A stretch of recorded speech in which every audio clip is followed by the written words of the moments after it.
अस्सलामु अलैकुम वरहमतुल्लाहि वबरकातुहू। आज मैं आपको बताऊंगा कि मुहर्रम पर होने वाली चीज़ें क्या क्या हैं और गलत क्या है चीज़ें। जो लोगों ने नई चीज़ अपने आप से बना ली है वो चीज़ें मुहर्रम पर होती हैं। और जो सुन्नी लोग हैं तो सुन्नियों में लोग जिस चीज़ को कर रहे हैं आज भी कर रहे हैं, जैसे मातम हो गया और ताज़िया हो गई, मेहंदी हो गई, ये सब चीज़ दीन में बिल्कुल नहीं है। अब सुन्नी लोग ख़ुद परेशान हैं अपनी आवाम से। वो क्यों है? वो इस वजह से हैं कि उनकी ही आवाम उनकी बात नहीं मान रही है, क्योंकि उन्होंने इतनी छूट दी आवाम को हर चीज़ करने की, नई नई चीज़ें दीन में दाखिल कर दी और वो चल रहा है। अरे हमारे दादा परदादा के ज़माने से चल रही हैं ये चीज़ें, तो हम कैसे बंद कर सकते हैं? तो अब वो खुद इन लोगों से परेशान हो चुके हैं, क्योंकि आज भी मातम भी हो रहा है और मेहंदियाँ भी चढ़ रही हैं और ताज़िए भी बन रहे हैं, ये सब कुछ हो रहा है। अब अगर आपको मैं कोई हदीस पेश करता हूँ रसूलुल्लाह सल्लल्लाहु अलैहि वसल्लम की, तो आप क्या करेंगे? आप रसूलुल्लाह सल्लल्लाहु अलैहि वसल्लम की बात मानेंगे या ये कहेंगे दादा परदादा के ज़माने से चल रहा है? तो ये बात जो है ये जब अच्छी लगती कहने पर कि हमारे नबी सल्लल्लाहु अलैहि वसल्लम के ज़माने से चीज़ चली आ रही है तो हम क्यों ना करें। अब नबी अलैहिस्सलाम के ज़माने में इमाम हुसैन अलैहिस्सलाम शहीद नहीं हुए थे, तो चलिए, तो इमाम तो थे जो हदीसों की किताबें लिखी हैं जिन्होंने, उनके ज़माने में क्या हुआ? ये सब हुआ नहीं हुआ, लेकिन लोग कर रहे हैं, ऐसे कर रहे हैं जैसे फ़र्ज़ बना दिया है कि हर मुहर्रम पर पहली तारीख से लेकर 10 तारीख तक शरबत पे न्याज़ होती रहती है, 10 तारीख तक लगातार। और ये जो लोग हैं ये बिल्कुल भी ना कुरान पढ़े होते हैं तर्जुमे के साथ, ना हदीस, बस सुनी सुनी बातों पर अपने दादा परदादे के ज़माने की चीज़ों पर चलते रहते हैं। अब इनसे अगर कोई पूछ ले ये कौन सा तरीका है जो आप कर रहे हैं, ये हमारे इमाम ने करा, सहाबा ने करा, या ताबईन ने करा, या मोहम्मद सल्लल्लाहु अलैहि वसल्लम ने अपनी 3 बेटियों का इंतकाल हुआ सामने तो नबी अलैहिस्सलाम ने ये सब करा? किसी ने कुछ नहीं करा। नया तरीका किसने निकाला? फिर कह देंगे अरे तुम वहाबी हो गए।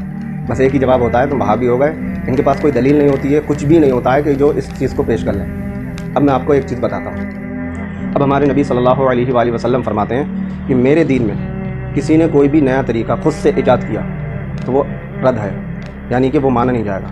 अपने आप से जो काम शुरू किया लोगों ने दीन के अंदर, वो माना नहीं जाएगा। अब कुछ जाहिल मौलाना जो हैं वो ये कहते हैं कि पंखा भी नहीं था नबी के ज़माने में, तू भी नहीं था, बिरयानी भी नहीं थी, तो ये दीन में नहीं है चीज़ें। इंसान बिरयानी सवाब की नीयत से नहीं खा रहा है।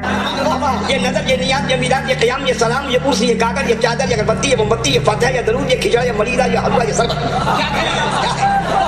क्या है? सुभान अल्लाह, सुभान अल्लाह। लोग कहते हैं नाजायज़ है, उनसे पूछिए क्यों नाजायज़ है? क्या हुजूर के ज़माने में नहीं था इसलिए नाजायज़ है? उनसे कहिए कि हुजूर के ज़माने में तो आप भी नहीं थे, आप भी नाजायज़ है ना?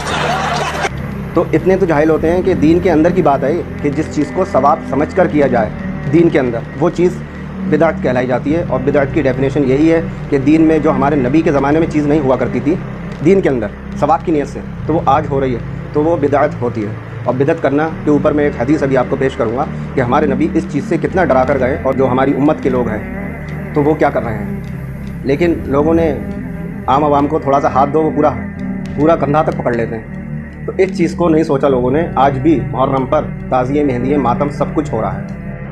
अब मैं आपको एक हदीस बताता हूँ कि नबी अलैहिस्सलाम ने फरमाया सबसे बेहतरीन किताब अल्लाह की किताब है और सबसे बेहतरीन तरीका मोहम्मद सल्लल्लाहु अलैहि वसल्लम का तरीका है। और बदतरीन काम वो हैं जो दीन में खुद से निकाले गए हों, और हर निकाला हुआ काम गुमराही है और गुमराही दोज़ख तक ले जाने वाली है। अब सोच लें इस चीज़ को कि सबसे बेहतरीन किताब में आप कोई चीज़ देखेंगे, कौन सी? कुरान में। अगर कुरान में वो चीज़ नहीं है तो आप ना करें।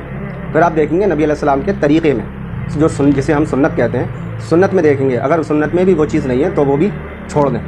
फिर आते हैं नई चीज़ें जो दीन में निकाली गई हों खुद से, और हर निकाला हुआ काम गुमराही है। मोहम्मद सल्लल्लाहु अलैहि वसल्लम ने क्या फरमाया? हर निकाला हुआ। अगर आपको ये चीज़ें कुरान और सुन्नत में मिलती हैं तो आप करें शौक़ से, अगर नहीं मिलती हैं तो आप अपना ठिकाना दोज़ख बना रहे हैं खुद ब खुद। क्यों? क्योंकि हमारे नबी अलैहि सलाम ने फरमाया हर बिदअत गुमराही है, यानी कि दीन में जो चीज़ नहीं है वो बिदअत है और वो गुमराही है, और गुमराही दोज़ख तक ले जाने वाली है। तो अगर दोज़ख से आपको डर है तो रिस्क ना लें। अगर करा रहे हैं तो रिस्क है, और अगर कुछ नहीं कर रहे हैं तो इसका कोई सवाल ही नहीं होना। पूरा कुरान हदीस आप उठा के देख लीजिए। तो इस चीज़ से हमें ये पता चलता है कि जितने सवाब के काम हैं जो कुरान और सुन्नत में हैं वो करें बस। इसके अलावा रिस्क ना लें। बनाई बातों में और अलग अलग चीज़ें नई दाखिल कर ली जो दीन में, उसके ऊपर भरोसा ना करें बिल्कुल भी।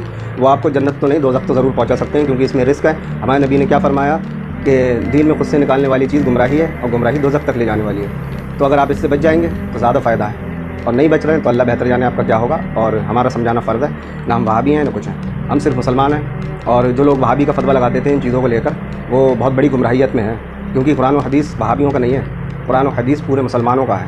پوری امت کے مسلمانوں کا. اور اگر آپ صحابہ کی زندگی دیکھیں گے تو آپ کو یہ چیزیں کچھ بھی نہیں ملیں گی جو آج ہوتی ہیں.